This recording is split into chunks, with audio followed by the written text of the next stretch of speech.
For the next session, we have another extremely inspirational person, not just academically, but to the country as a whole.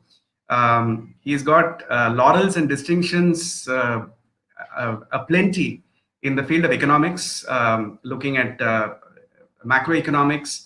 He is on a part-time basis, he is on the advisory committee, economic advisory committee to the Prime Minister himself. A very distinguished academic holding multiple academic positions, including Distinguished Professor of Finance and Economics at Krea, with various affiliations in universities in Singapore and across the world, serves on many industry and bodies concerning economics. And again, therefore, somebody coming to us from the social sciences space, but also for me personally has always been an inspiration, as well as his very, very strong belief in Indian culture and the fact that we should not lose it in the process of strictures and education processes. I'm very proud to welcome Dr. V. Ananth Nageswaran. We have Dr. Ananth joining us from Singapore. So, good morning, sir. Is it good afternoon for you? It's good morning from us. So I think it's closer to good afternoon here. Good morning to all of you. And I think after hearing Anil's introduction, I wasn't sure if he was talking about me or somebody else because it felt so good to hear that. Thank you, Anil. So I should probably carry Anil with me whenever somebody has to do an introduction about me in a public forum. Thank you, Anil. As Anil pointed out, in my brief stint in Krea University as a full-time dean of the business school, one of my good fortunes was to get to know Anil, whom I have only observed from a distance, being in the audience in his concert. So I think I would consider that as a very ambiguous benefit or a positive fallout of having been associated with Krea University as the dean of the business school. Right now, I'm a visiting professor there. Thank you. So the topic, I think I was very happy to listen to Dr. Bhaskar Ramamurthy's remarks and the conversation that ensued after his remarks between the two of you, Anil. I think it was amazing, valuable, and a lot of lessons for all of us even to reflect on, not just for children. And also, I think the entire effort of Rhapsody itself over the last several years to teach STEM through art achieves multiple purposes. Obviously, it enables the children to absorb complex math and science concepts, but also in the process introduces them or exposes them to art itself. And some of them would develop a multifaceted personality as a result of it. And also through art, then they get exposed to the culture and the traditions and the Indian way of life. So I think the work you are doing with lakhs of children having been already introduced, the work that Rhapsody is doing in terms of these multiple dimensions is very, very invaluable, because these kids are going to go on to grow into adults, and they will become definitely more rooted, grounded, and mature adults than if it were the case that they were simply engineering, math, or science graduates or medicine. So I think the topic you have therefore chosen for this workshop is or this seminar is really important, because when I teach economics, the first day of the class, I actually give them an overview session on what economics used to be and what it is now, and it is somewhat related to what you are trying to do. I kind of tell them, first thing, economics used to be part of this group of subjects called PPE, politics, philosophy, and economics. But lately, especially since the 1980s, economics, because of physics envy, tried to ground itself in mathematics and sort of tried to make it appear that it was a deterministic physical science and not a social science subject to context, culture, history, and philosophy. So in fact, economics is not a science, a physical science, because it doesn't give rise to theories that are falsifiable. Economic theories are not falsifiable simply because they depend on the context. Whereas physical sciences, you can construct counterfactual experiments and prove or disprove the theory. So the reason I bring it up is this kind of sensibility to what economics is can also come through and will come through exposure to art, because art introduces students, not just economic students but higher education students, to the very idea that human beings are complex living creatures. And to say that human beings are irrational is not to suggest that they are stupid. That's actually a very wrong interpretation of the word irrational. It simply means that they don't simply do the calculation of optimizing the economic value of any decision. Rather, they actually take into consideration a whole host of factors, emotions, cultural notions of fairness, ties with people. All these things have to go into the mix of making a decision or making a choice or choosing one alternative and foregoing another.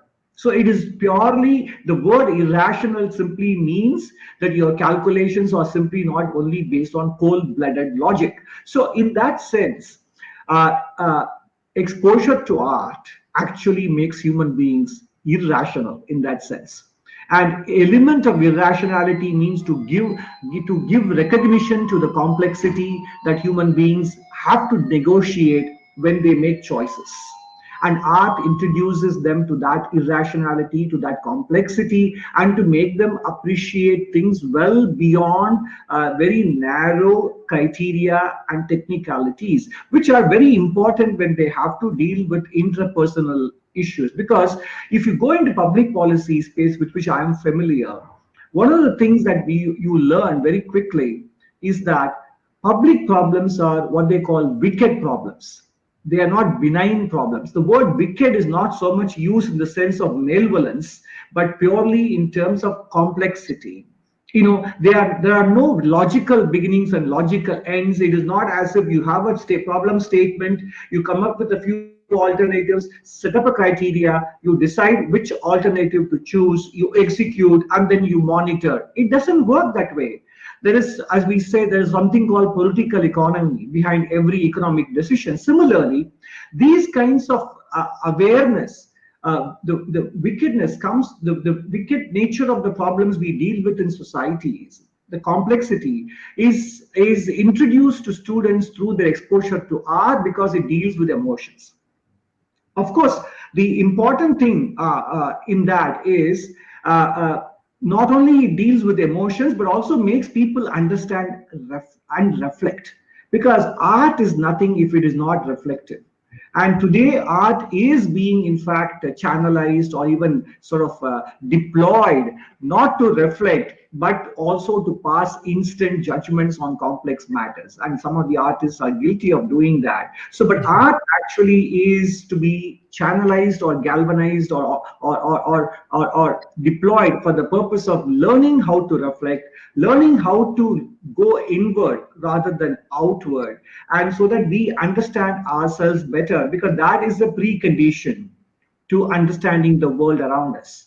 And I think that is a role that art does. And therefore, to introduce art at the very early age, which is what you're doing, is actually something very important, and not just do it at the higher education level, because the absorptive capacity of children is much higher. By the time our children come to the higher education institutions, they may probably be preset in their ways and in their thinking. So therefore, this service that Rhapsody is doing is to, quote unquote, catch them young, introducing them to art.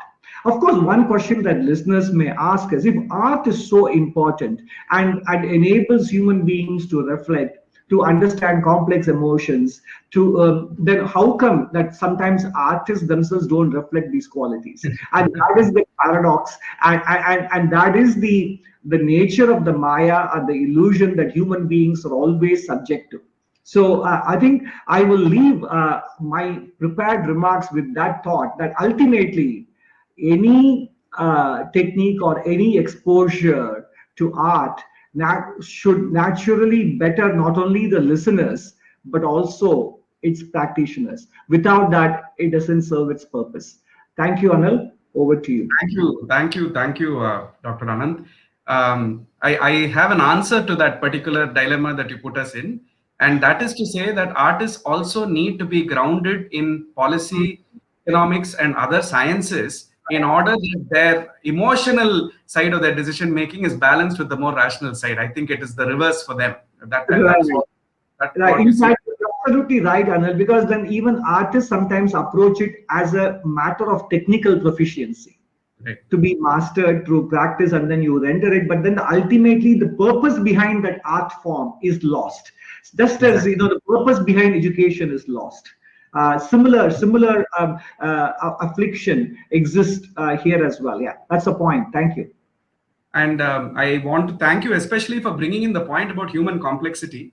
I have one an excellent question actually, which has come in from someone, and I just want to place this to you, Yeah. which is to say that this idea of interwoven learning and interdisciplinary learning, which is becoming the buzzword in higher education, Yeah. um, has the NEP 2020 with respect to schools, and therefore bringing in things like art integration?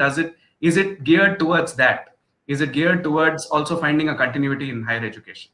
No, I think so. I think the one of the hallmarks of the national new education policy or national education policy is the recognition of the importance of interwoven learning and exposing our students to the cultural traditions of the country, and that is what I call interwoven learning. Basically, it may again, so one of those overused cliches, is all about connecting dots. I think it's basically understanding that the so-called, the